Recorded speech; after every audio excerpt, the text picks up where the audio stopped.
तुम्ही पुढच्या सभेला निघा. मी तोपर्यंत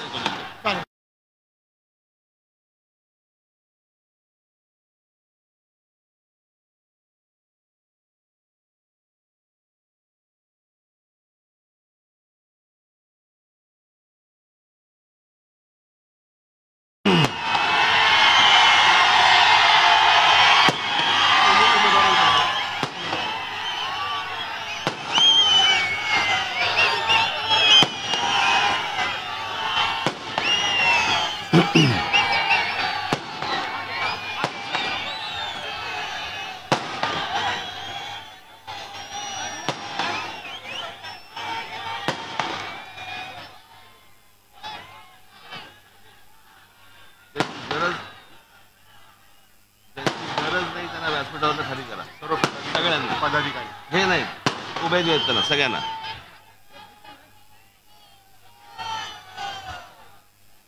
जमलेल्या माझ्या सर्व हिंदू बांधवांनो, भगिनींनो आणि मातांनो,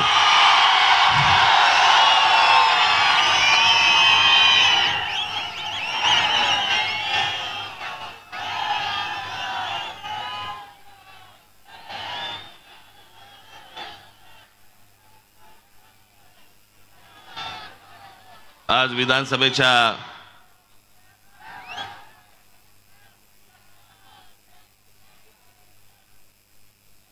निवडणुकांचा शेवट. परवा दिवशी 5 वाजता सगळा प्रचार थांबणार.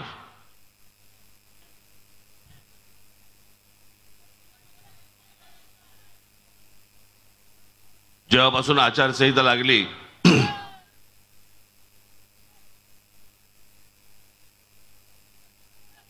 तेव्हापासून महाराष्ट्रामध्ये अनेक ठिकाणी मी सभा घेतोय, महाराष्ट्राशी बोलतोय.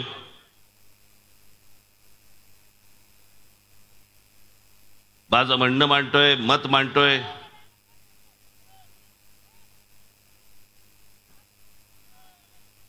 आणि माझी बहुतेक भाषणं मला असं वाटतं की तुम्ही टेलिव्हिजनवरती नाही तर युट्यूबवरती नाही तर मोबाईलवरती कुठेतरी सगळीकडे पाहिले असतील.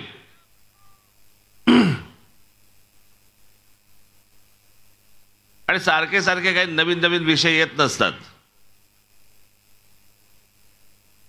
खरं तर आता शेवटच्या ज्या सभा आहेत या शेवटच्या सभांमध्ये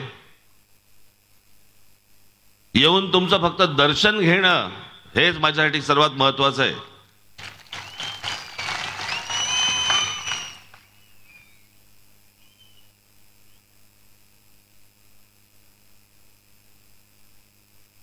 असे कमी मतदारसंघ आहेत की ज्या मतदारसंघामध्ये मी एका मतदारसंघामध्ये 2-2 सभा घेतल्यात.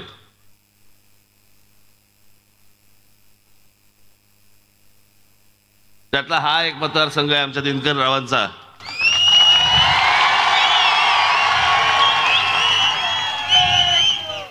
त्यातली एक सभा आत्ता आहे आणि ही माझं भाषण संपलं की पुढची सभा लगेच तिथे दुसरीकडे आहे. दिनकरराव कुठे आहेत?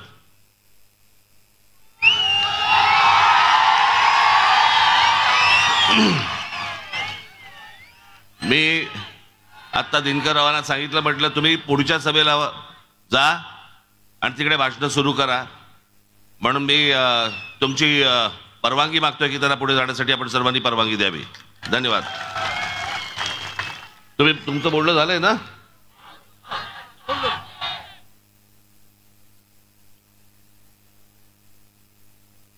अजून आहेत?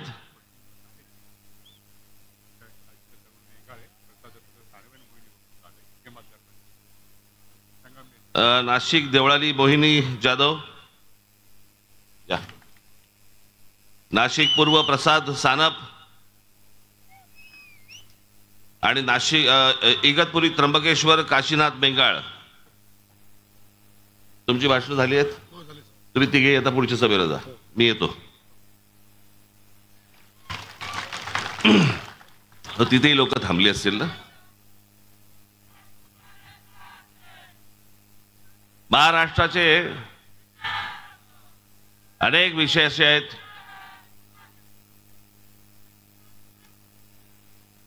आपल्या घोषणा थांबल्या तर मी बोलू शकीन.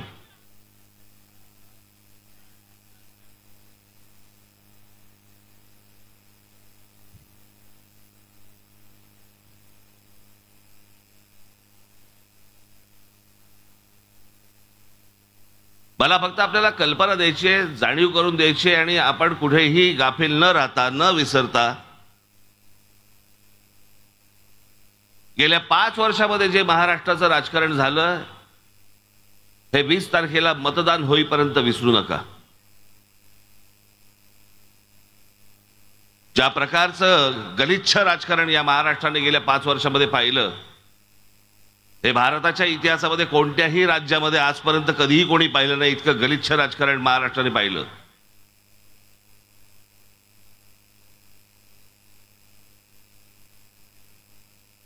याची सुरुवात 2019 पासूनच्या निवडणुकीपासून त्याचा निकाल लागला, तेव्हापासून या सगळ्या गोष्टी सुरू झाल्या. मी आज फक्त तुमच्या समोर काही फरक सांगण्यासाठी इथे उभा आहे की मी कशा प्रकारचा विचार करतो आणि बाकीचे लोक कशा प्रकारचा विचार करतात.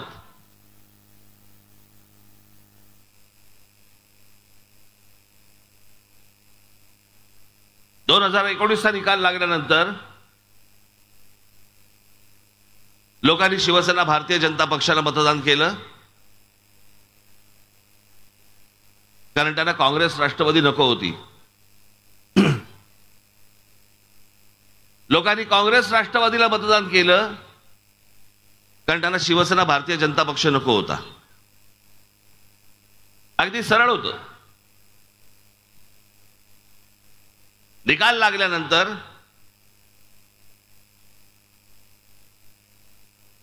तुम्हाला कोणालाही न सांगता, तुमचा कोणालाही विश्वासात न घेता, आधी कोणत्याही गोष्टी न बोलता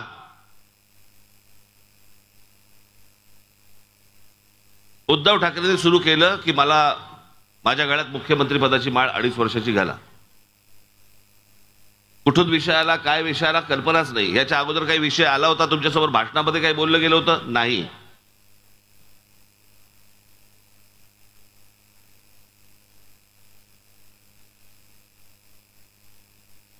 पण ज्यावेळेला त्यांच्या लक्षात आलं की माझ्याशिवाय सत्ता बसू शकत नाही भाजपची, त्यावेळेला पिळायला सुरुवात झाली.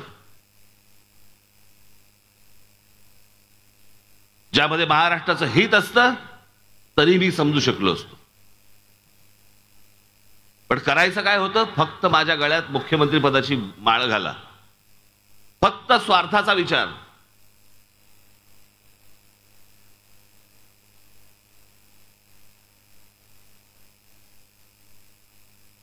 उद्धव ठाकरेंच्या जागी जर समजा मी असतो ना, आणि जी गोष्ट मी तुम्हाला दाखवली, पण या लोकसभेच्या निवडणुकीला पंतप्रधान ज्या वेळेला शिवतीर्थावरती आले होते, शिवाजी पार्क मैदानावरती आले होते, पंतप्रधानांच्या अगोदरच्या भाषणात मी त्यांना सांगितलेल्या 5 गोष्टी होत्या. त्या 5च्या 5 गोष्टी या महाराष्ट्र हिताच्या होत्या, माझ्या हिताच्या नव्हत्या.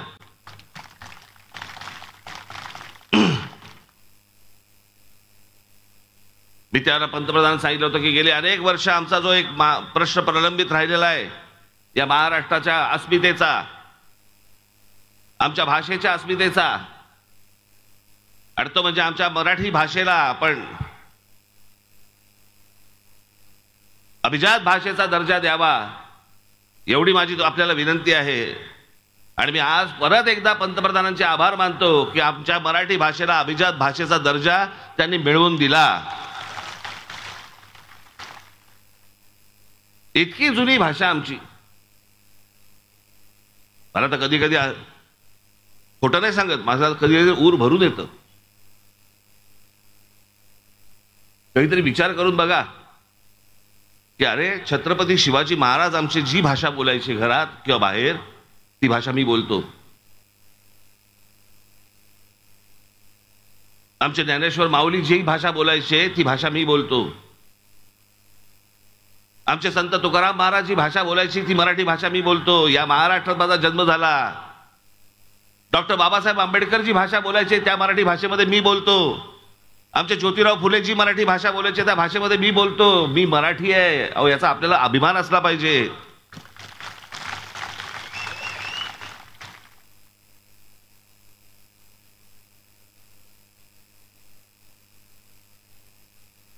या व्यासपीठावरती जेवढे इथे फोटो आहेत याच्यापेक्षा असंख्य फोटो या महाराष्ट्रामधले आपण अधिकारात इथे लावू शकतो.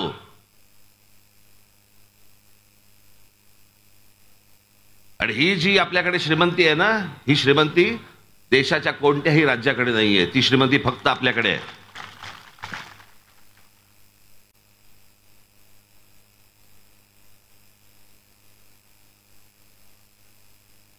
जे 19 साली जे झालं, निकाल लागल्यानंतर झालं, तिथे उद्धव ठाकरेंच्या जागी जर समजा मी असतो ना, मी म्हटलं असतं मला नको मुख्यमंत्रीपद, तुम्ही ठेवा तुमचं मुख्यमंत्रीपद तुमच्याकडे, मी तुमच्या बरोबर येतो, पण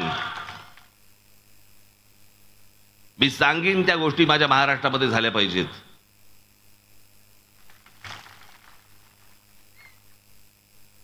त्यातले अनेक विषय असतील. मी आज आपला जाहीरनामा मी आपला प्रसिद्ध कालच केलेला आहे, त्याच्यामध्ये अनेक विषय आहेतच. त्या अनेक विषयांपैकी मी एक विषय सांगितला असता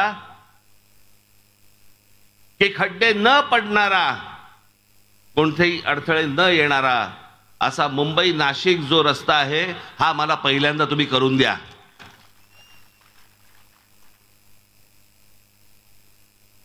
ज्या शहराकडे जाणारं दळणवळण साधनच जर कमकुवत असतील त्या शहरामध्ये लोक येतीलच का? प्रगती होईलच कशी? आज पुणे जिल्ह्यामध्ये इथे इतक्या इंडस्ट्रीज आल्या, इतके उद्योग आले. कसे आले? ज्यावेळेला रस्ते चांगले झाले, मुंबई पुणे रस्ता चांगला झाला, दळणवळणाची साधनं झाली.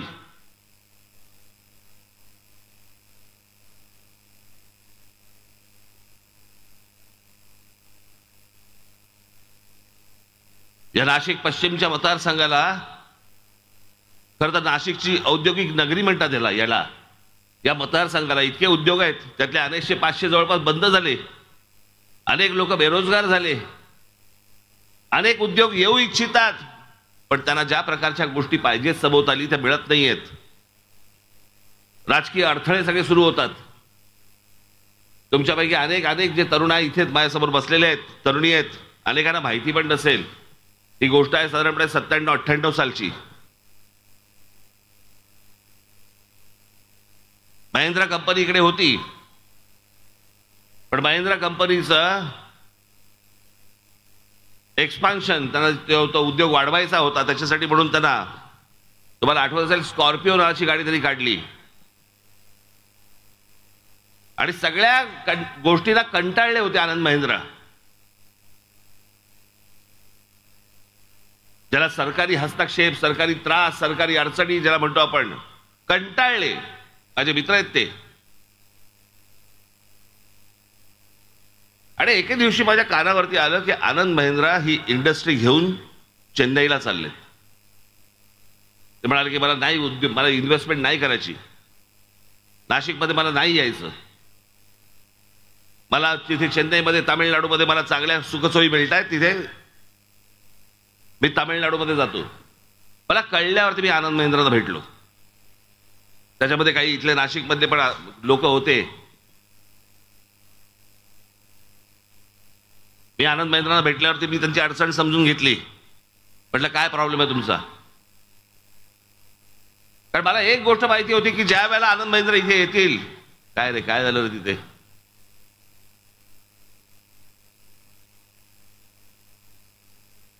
कोणाला काय लागलं नाही ना? सगळे व्यवस्थित आहात ना? आजूबाजूचं बोलतोय की बघून घ्या एकदा. नाही तुम्हाला वाटेल भाषण आहे.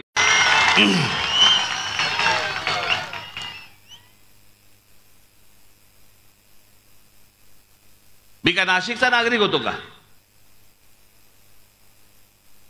पण मी महाराष्ट्राचा नागरिक होतो. माझ्यासाठी सगळी शहरं माझ्यासाठी महत्वाची आहेत.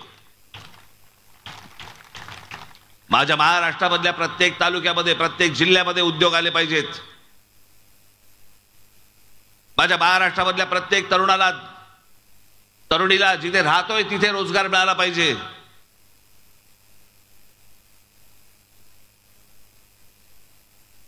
या गोष्टींचा विचार करायचा आहे की हे ह्यांचं जे राजकारण सुरू आहे आता, विचार करून बघा तुम्ही. महाराष्ट्रामध्ये ज्या प्रकारचं राजकारण खेळलं गेलं, तुमचा विचारच नाही. तुम्ही मतदार म्हणून तुमचा विचारच नाही. तुम्ही मतदान करून मोकळे झालात ना, गेट आउट. आता आम्ही आमचं काय ते बघणार.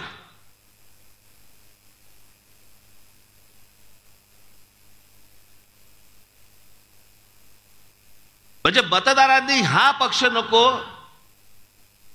किंवा हा उमेदवार नको म्हणून या उमेदवारावरती बटण दाबलं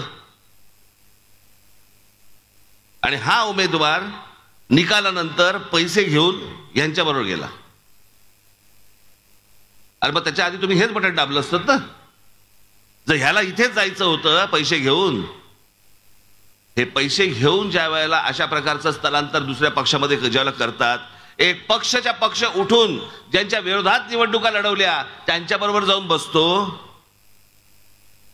हा तुमच्या मताचा अपमान नाहीये?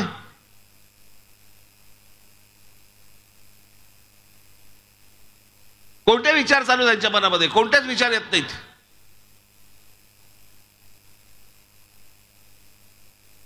जाहीरनाम्यामध्ये काय टाकतात तर म्हणे छत्रपती शिवाजी महाराजांची जिल्ह्या जिल्ह्यात मंदिरं बांधणार. काय डोकं आहे बघा यांचं. इथे मुलं शिक्षणापासून वंचित आहेत. ज्या महाराष्ट्रामध्ये विद्या मंदिरं बांधायला पाहिजेत आणि छत्रपती शिवाजी महाराजांचे गडकिल्ले चांगले केले पाहिजेत, त्याच्याऐवजी आम्ही शिवाजी महाराजांची मंदिरं बांधतोय. महाराजांना तरी पटेल का? महाराजांना तरी आवडेल का ही गोष्ट? हे यांचं डोकं. तुमच्याकडे बघण्याचा दृष्टिकोन, महाराष्ट्राकडे बघण्याचा दृष्टिकोन.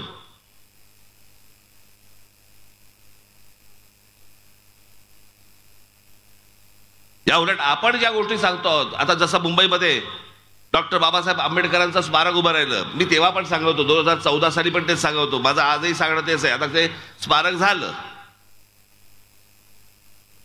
पण जर या महाराष्ट्राची सत्ता माझ्या हातामध्ये जर आली, डॉक्टर बाबासाहेब आंबेडकरांच्या नावाने मी जगातलं सगळ्यात मोठं वाचनालय हे महाराष्ट्रामध्ये काढेन. जगभरामधनं लोक ज्ञानासाठी म्हणे तिकडे आले पाहिजेत, वाचनासाठी तिकडे आले पाहिजेत, ज्ञान मिळवायला आले पाहिजेत.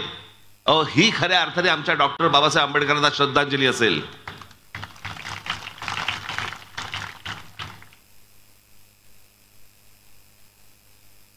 आमच्या महाराष्ट्रामधल्या जास्तीत जास्त मुली या शिकल्या पाहिजेत. शिक्षणापासून त्या वंचित राहता कामा नयेत. जितक्या म्हणून आपल्याला मुलींच्या शाळा काढता येतील, त्यांना शिकवता येईल, ते आपण शिकवलं पाहिजे. ते जर शिकवलं तरच आमच्या ज्योतिबा फुलेंना आपण श्रद्धांजली वाहू शकतो. नाही तर कशासाठी त्यांच्या फोटो लावायचे हो?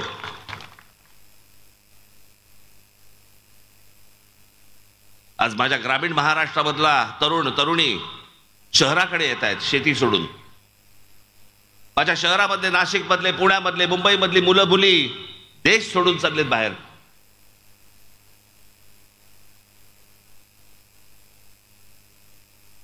हे काही चांगलं वातावरण नाहीये.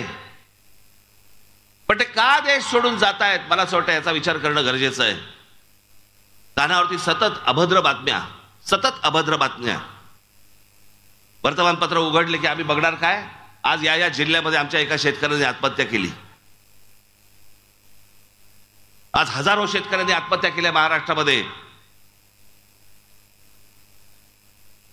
काय त्याच्यावरती कोणता राजकीय पक्ष काय बोलतोय, त्याच्यावरती कोणत्या प्रश्नाची उत्तरं काढली आहेत?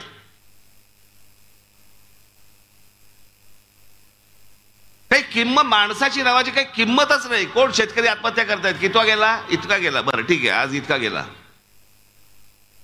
काही आमच्या शेतकऱ्यांबद्दल देणं घेणं नाही, आमच्या कामगारांबद्दल देणं घेणं नाही, आमच्या तरुणांबद्दल काही देणं घेणं नाही, तरुणींबद्दल देणं घेणं नाही, आमच्या महिलांबद्दल देणं घेणं नाही. फक्त स्वतःच्या स्वार्थासाठी, स्वतःच्या खुर्चीसाठी, स्वतःच्या पैशासाठी यांचं फक्त राजकारण सुरू आहे. आज या पक्षात, उद्या त्या पक्षात, त्या पक्षातनं पैसे दिले, या पक्षात गेला.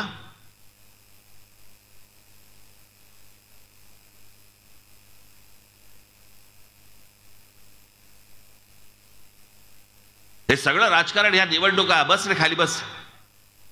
काय स्टॅच्यू ऑफ लिबर्टी आहेस काय? बस खाली ठेवते, आता नंतर करते उद्योग.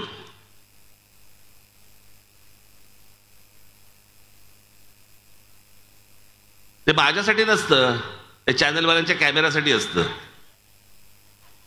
मी दिसलो पाहिजे, आहे घरी घरी दाखवायचं. बघा गेलो होतो सभेला.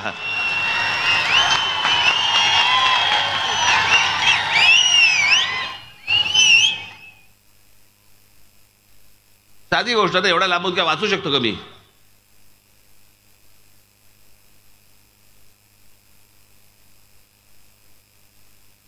आज तुम्हाला चांगले रस्ते मिळत नाहीत, मुलांसाठी चांगली मैदानं मिळत नाहीत, महिलांना आमच्या चिल्ल्या पिल्ल्यांना घेऊन जायला चांगल्या बागा मिळत नाहीत.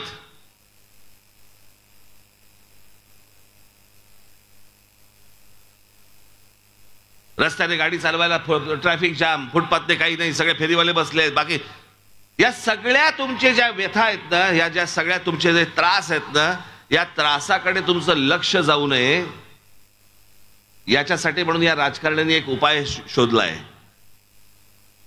मी काय बोलतोय हे गांभीर्याने नीट विचार करा, घरी गेल्यानंतर पण विचार करा या गोष्टींचा.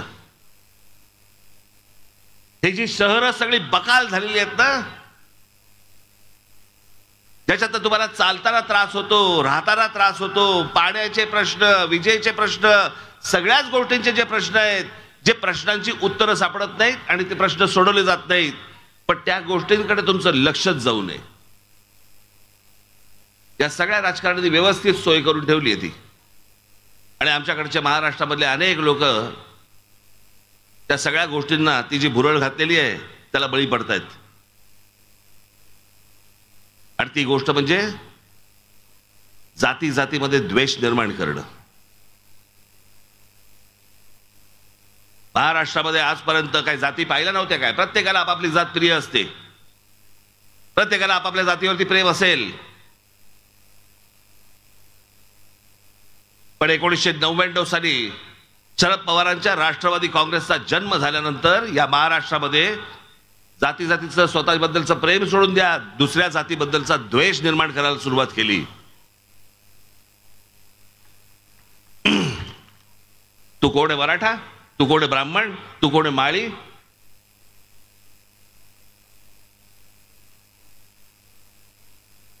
मग आता परत सुरू केलं मराठा विरुद्ध सगळे ओबीसी. अहो तुमच्यात नाहीत भांडण वाद, ह्यांना तुमचा उत्कर्ष नाही करायचा आहे. हे फक्त तुमच्याकडनं मतं घेतायत, मतं. यांना तुम्हाला काही द्यायचं नाहीये मोबदल्यात. डोकी फुटली तुमची, फुटू देत. फुटलेल्या डोक्याने मतदानाच्या दिवशी या, मतदान करा आम्हाला, दुसऱ्या दिवशी मेलात तरी चालेल.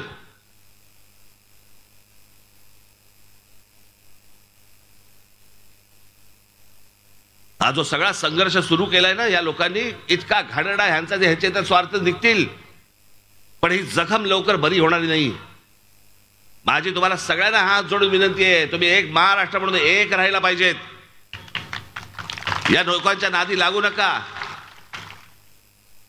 माझ्यासाठी जशी माळी ही जात जशी प्रिय आहे, तशी मराठा माझ्यासाठी प्रिय आहे, तशीच ब्राह्मण प्रिय आहे, तशीच माझी आगरी प्रिय आहे, माझी सगळ्या जाती माझ्यासाठी प्रिय आहेत.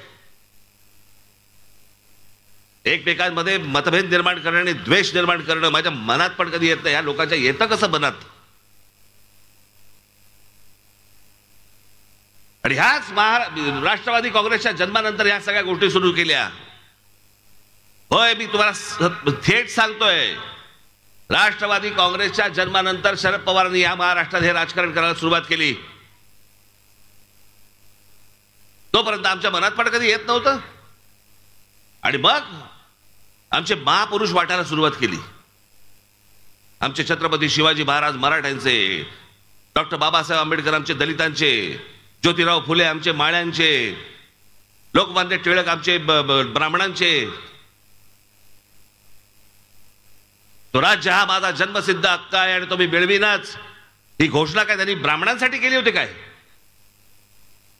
या देशाच्या स्वातंत्र्यासाठी केली होती ना.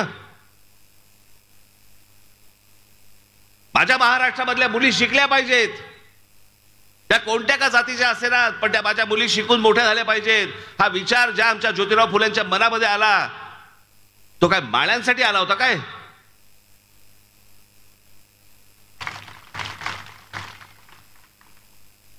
अठरा पगड जातीला एकत्र घेऊन स्वराज्याची स्थापना करणारे आमचे शिवछत्रपती, त्यांनी हा महाराष्ट्र मराठ्यांचा व्हावा किंवा मराठ्यांसाठीचा लढा आहे असं केलं होतं का? हे घाण राजकारण गेल्या 25-30 वर्षामध्ये या शरद पवार साहेबांनी इथे महाराष्ट्रामध्ये आणलं.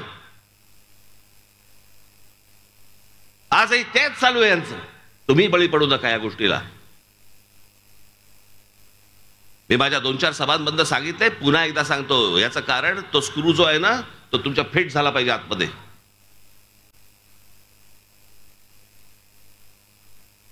मी तुम्हाला मुद्दामून जात सांगणार नाहीये, पण मराठवाड्यामधली गोष्ट तुम्हाला सांगतोय. ज्या प्रकारची गोष्ट मराठवाड्यामध्ये सुरू आहे अत्यंत दुर्दैवी, अत्यंत दुर्दैवी. एका समाजामधली एक व्यक्तीचं निधन झालं, त्या घरामध्ये फक्त 3 माणसं होती. त्या व्यक्तीला तिरडीवरून उचलून न्यायला चौथा खांदा नव्हता.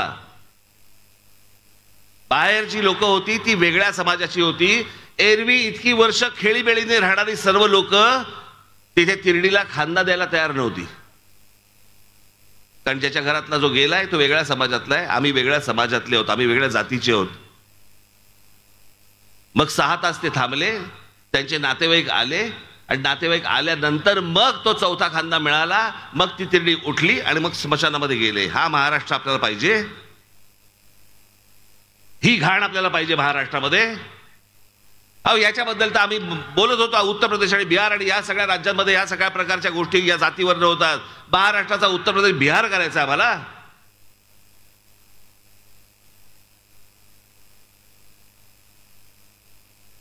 हे जाती जातीमध्ये जे द्वेष निर्माण करणं आहे हे फक्त एवढ्याच गोष्टींसाठी आहे की ज्या मूलभूत जे गोष्टी आहेत, जे मूलभूत जे प्रश्न आहेत याच्याकडे तुम्ही बघताच कामा नये. बेरोजगार हा बेरोजगारच राहिला पाहिजे. शेतकरी आत्महत्या करतात, अजून केल्याच पाहिजेत. महिलांना सुरक्षा मिळत नसेल, मिळालीच नाही पाहिजे. लहान मुलींवरती आमच्याकडे महाराष्ट्रामध्ये बलात्कार होत असतील, होऊ देत. शिक्षण मिळत नसेल, मिळू न देत. आमच्याकडे हॉस्पिटलमध्ये खाटा मिळत नसतील, नको मिळू देत. रस्त्यावर चालता येत नसेल, नको मिळू देत. फुटपाथ मिळत नसतील, नको मिळू देत. मुलं बाहेर परदेशामध्ये निघून जातात, देश सोडून जाऊ देत. आमच्याकडे विजेचे दर वाढतायत, वाढू देत. महागाई वाढते, वाढू देत. सगळ्या गोष्टी होऊ देत. पण या गोष्टींकडे तुमचं लक्ष जाता कामा नये. तुम्ही कशात गुंतले पाहिजेत? तुम्ही जाती जातीमध्ये गुंतले पाहिजे. तुम्ही जाती जातीमध्ये भांडणामाऱ्या केल्या पाहिजे, डोकी फोडली पाहिजे एकमेकांची. हे काय राजकारण चाललंय ना बाबांनो, माझी विनंती आपल्याला हे ओळखा एकदा, हे समजून घ्या. आणि ह्याच्यासाठी काही माणसं उभी केली जातात आणि हे सगळे द्वेष पसरवले जातात. याचं कारण तुमच्या मूळ विषयाकडे तुमचं लक्ष जाऊ नये म्हणून. अनेक विषय आहेत त्याच्याकडे तुमचं लक्ष जाऊ नये म्हणून तुमच्याकडे एक तो तुमचा एक अवयव आलेलाच आहे, मोबाईल नावाचा. आणि मग त्याच्यावरती पण काय काय गोष्टी सतत टाकत राहायच्या. हे जे मी प्रश्न आता तुमच्याशी बोललो, हे 5 वर्ष संपूर्ण नाशिक माझ्या हातामध्ये होतं, महानगरपालिका हातामध्ये होती.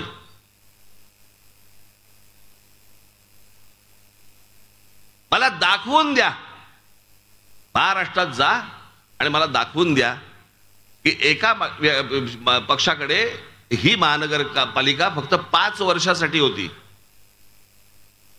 गंगापूर धरणामधनं येणाऱ्या पाण्यामधनं ज्या प्रकारे नाशिकची लोकसंख्या वाढते, गंगापूर धरणामधनं येणाऱ्या पाण्यातनं याच्या पुढे तुम्हाला पाणी कमीच पडणार होतं. इथे आपलं सरकार असताना, महानगरपालिका आपल्या हातामध्ये असताना आपण इकडच्या जवळच्या धरणामधनं पाईपलाईन टाकली आणि तुमचा नाशिककरांचा मी पुढच्या 50-60 वर्षाचा पाण्याचा प्रश्न करून टाकला. तुम्हाला कधी येणार पण नाही अडचण. तुम्हाला पाण्याची अडचण येणारच नाही पुढची 50-60 वर्ष. काम करणं ना याला म्हणतात. ज्या प्रकारचे नाशिकमध्ये आम्ही त्यावेळेला रस्ते केले, इथे बोटॅनिकल गार्डन रतन टाटानं आणलं होतं मी, त्यांच्या पैशामधनं हे बोटॅनिकल गार्डन उभं केलं. कोणासाठी केलं? इथे माझ्या माता भगिनी बसल्यात, पुढे मागे आहे सगळीकडे, तुम्ही बसलेला आहात. कामावरनं आल्यानंतर जायचं कुठे? मी माझ्या लहान मुलांना कच्च्या बच्चांना घेऊन जायचं कुठे? अशा जागा नकोत का शहरामध्ये? त्याच्यासाठी मी ह्या जागा केल्या. रतन टाटा ही इतकी मोठी व्यक्ती होऊन गेली.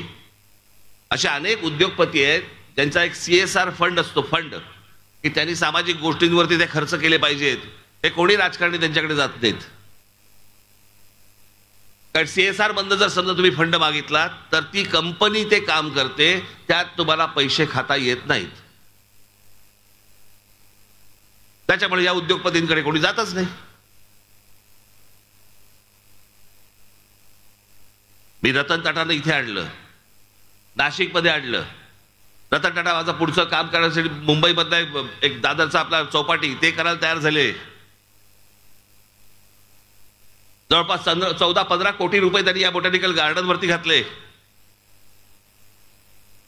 इतके राजकारणी होऊन गेले, इतक्या राजकारण्यांचे इतक्या उद्योगपतींशी संबंध आहेत. शरद पवारांचे तर फक्त त्यांच्याशीच आहेत.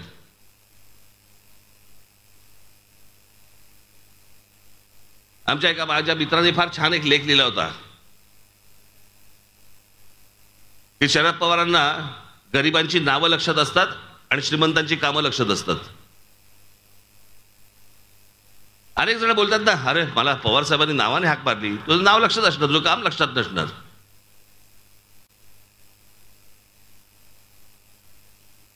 अनेक गोष्टी आम्ही नाशिकमध्ये केल्या, 5 वर्षाच्या आत केल्या. 5 वर्षाच्या आत हे तुमच्याकडचे कारंजे असतील, इकडचा तुमचा ट्रॅफिक पार्क असेल, पुढची 5 वर्ष मिळाली असती, अजून प्रचंड गोष्टी झाल्या असत्या ज्या आजपर्यंत महाराष्ट्रामधल्या कुठच्याही शहरामध्ये झालेल्या नाहीत. अशा गोष्टी त्याच्या पुढेही अजून झाल्या असत्या. याला शहरासाठी काम करणं म्हणतात, ह्याला लोकांसाठी काम करणं म्हणतात. याला शब्द जो दिलाय ना आपण, तो पूर्ण करणं म्हणतात. आगी लावत नव्हतो बसलो मी.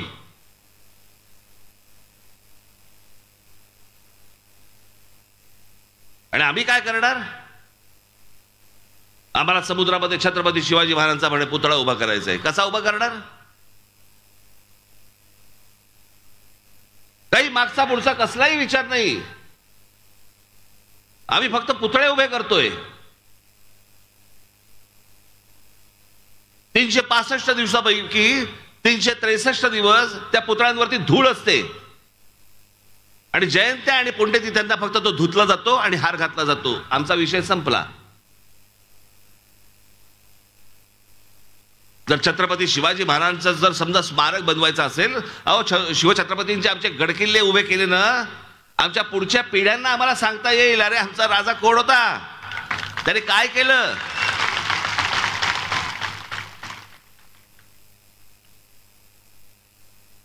या देशाला विचार दिला त्या माणसाने. स्वराज्य, स्वतःचं राज्य. आजपर्यंत सगळ्या बाहेरच्या लोकांनी या हिंद प्रांतावरती राज्य केलं, पण या हिंद प्रांतामध्ये एक माणूस उठला आणि ज्याने एक आवाज दिला, स्वराज्य. इथे राज्य कोण करणार असेल तर आम्ही राज्य करू, तुम्ही नाही करायचं राज्य. हा ज्या माणसाने आम्हाला तो स्वाभिमानी कणा दिला, त्याच्याबद्दल आम्ही काय करतोय? आम्हाला त्यांची मंदिरं बांधायची आहेत, आम्हाला त्यांचे पुतळे बांधायचे आहेत. त्यांचा विचार कसा कायम राहील याच्याबद्दल आमच्याकडे काही गोष्ट होत नाही. आमच्या डॉक्टर बाबासाहेब आंबेडकरांनी काय विचार दिले आम्हाला काही देणं घेणं नाही. आम्ही फक्त जयंती आणि पुण्यतिथ्यांना फक्त विचार करू. माझी आपल्याला फक्त विनंती आहे, हा सगळा अख्खा इंडस्ट्रियल झोन आहे, इथे IT पार्क आलं पाहिजे. तुम्ही माझ्या हातात सत्ता द्या, माझे आमदार निवडून द्या, दिनकररावांना निवडून द्या, या भागात IT पार्क आणीन मी.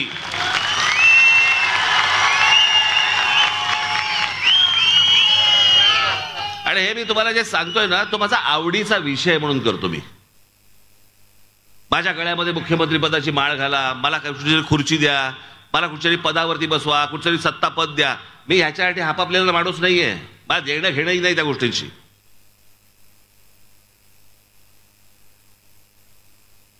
मला असं वाटतं की माझं राज्य मोठं झालं पाहिजे, माझं राज्य चांगलं झालं पाहिजे. माझे बांधव, माझ्या भगिनी, त्या चिल्ले पिल्ले सगळेजण त्यांना घरातनं बाहेर पडल्यावरती एक समाधान वाटलं पाहिजे की अरे मी नाशिकमध्ये राहतोय, माझ्या उत्तम शहरामध्ये राहतोय. मी कालच सांगितलं ना, आमच्या देशात शोध पण लागत नाहीत. कसे लागतील? सतत गोंगाट. आमचे मूलभूत प्रश्नच आमचे सुटलेले नाहीत अजून. जिथे मूलभूत प्रश्न सुटलेले असतात ना, अन्न वस्त्र निवाऱ्याचे प्रश्न सुटलेले असतात ना, तिथे शोध लागतात. आमच्याकडचा Guinness book of world record मधला माणूस कोण? ज्याची सर्वाधिक नखं वाढली आहेत. दुसरा माणूस कोण? ज्याच्या मिशा वाढल्या आहेत. लहानपणापासून नाही कापले तर वाढतातच, त्याला अक्कल नाही लागत. हे आमच्या गिनीज बुकातली माणसं. आणि त्याच गिनीज बुकच्या पुस्तकामध्ये जाऊन बघा जरा कशा प्रकारचे शोध लावले जगभरामध्ये. आमच्या देशात काय नाही लागत? आमच्या तरुणांमध्ये काय कमी आहे? आमच्या तरुणींमध्ये काय कमतरता आहे? पण त्या प्रकारची शांतता, त्या प्रकारचे त्यांचे जे रोजचे जे प्रश्न आहेत ते मिटून पुढे गेल्यावरती शोध लागतात अनेक गोष्टींचे. असा महाराष्ट्र महाराष्ट्राचं स्वप्न मी पाहतोय. ते स्वप्न पूर्ण करण्यासाठी म्हणून मला तुमची साथ हवी आहे. त्याच्यासाठी म्हणून मी आज ही भाषण देतो आणि तुमच्या समोर येतोय.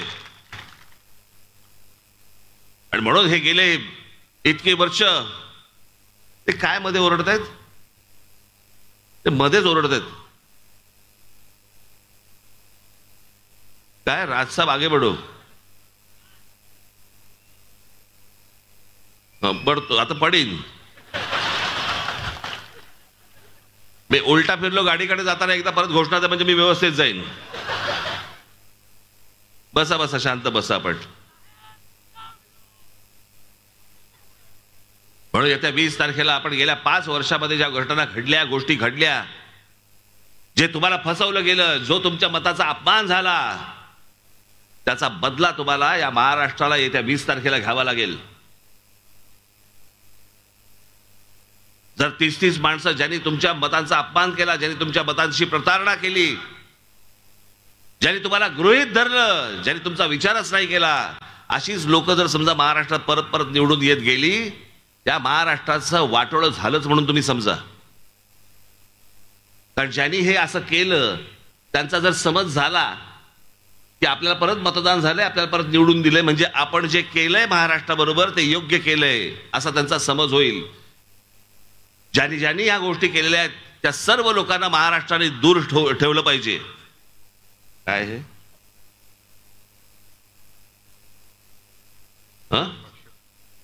मग संपल्यावरती ना, मला वाटलं आवरा सांगतायत.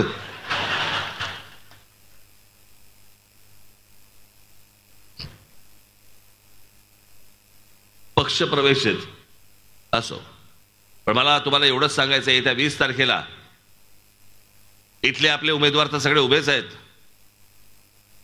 पण माझी महाराष्ट्रातल्या जनतेला काय झालं, हे 14-15 दिवस मिळाले प्रचाराला आणि इतक्या मतदारसंघामध्ये जाणं शक्यच नाही, अशक्य. आणि म्हणून मी महाराष्ट्राची दिलगिरी व्यक्त करतो की अनेक मतदारसंघामध्ये मला येता नाही आलं. कालच्या पण मी सभेला गेलो होतो, मी भिवंडी ग्रामीणच्या आणि आमच्या कल्याण पश्चिमच्या तिकडे जरा थोडंसं मला तब्येत बरी नव्हती. नंतर मग मी गोळी बिळी घेतली, जरा नॉर्मलला आलो, सगळं झालं. सकाळपासून संध्याकाळपर्यंत पकपक पकपक पप्पा. या निवडणुकामध्ये तुम्हाला सांगतो ना, इतक्या कंटाळवाड्या असं काहीतरी भाषण करायला मजा येते हो. हे सकाळी उठायचं आपलं तेच बोलायचं, दुपारी उठायचं तेच बोलायचं, संध्याकाळी उठायचं तेच बोलायचं असो. पण ह्या सगळ्या गोष्टी करत असताना मी अनेक ठिकाणी मला महाराष्ट्रामधल्या अनेक मतदारसंघामध्ये येता नाही आलं. मी महाराष्ट्रातल्या त्या मतदारसंघामधल्या सर्व माझ्या माता भगिनींची, बांधवांची मी दिलगिरी व्यक्त करतो. आपण हे सगळं जे जे उमेदवार माझे उभे आहेत त्यांना आपण निवडून द्या. आपल्याला भेटण्यासाठी मी प्रत्येक मतदारसंघात येईन, हे माझं महाराष्ट्राला वचन आहे, माझा शब्द आहे.